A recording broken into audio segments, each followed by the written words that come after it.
I remember reading it and not wanting to read anymore. A lot of people try to turn away from having a problem and not wanting to have it fixed. And I think that's just how people are. I always knew that something was wrong. As the years went by and my symptoms got worse, that's when I knew that I had to be checked because I kept ignoring it. Music is relaxing. Music is me. I've been singing since I was about 12 years old.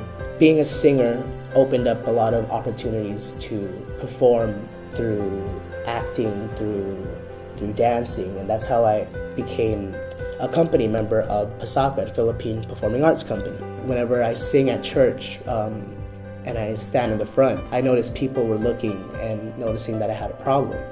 And so they saw that my head was tilting in and my shoulders were protruding forward.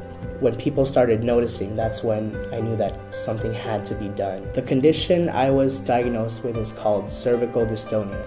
It's basically when your muscles involuntarily contract and there's a lot of excessive pulling to the shoulders and to the neck. They're moving in different ways when you don't want them to. So with that comes a lot of pain and a lot of tremors and occasional spasms. I wasn't really aware what it was. I was wondering, what do I do now? What if I have this, and how do I find out? After doing a lot of research online and reading about it, that's how I became more familiar with what it was. I think it's vital that we need to learn about our health.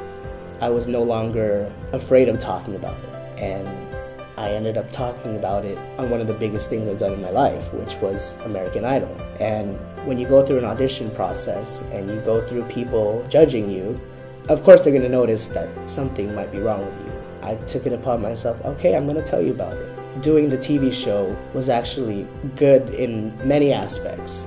Other people heard my story. That's when I started looking up what is an ePatient, and what I learned is that you have to be engaged. If you can't find it from the doctors, you got to look it up yourself. You got to take the initiative.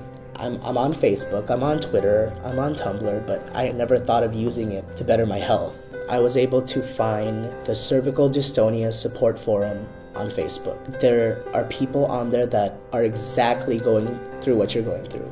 We can have medicine and we can have different things to try and be better, but there's people there listening to you. There's people who understand, and that's a great feeling.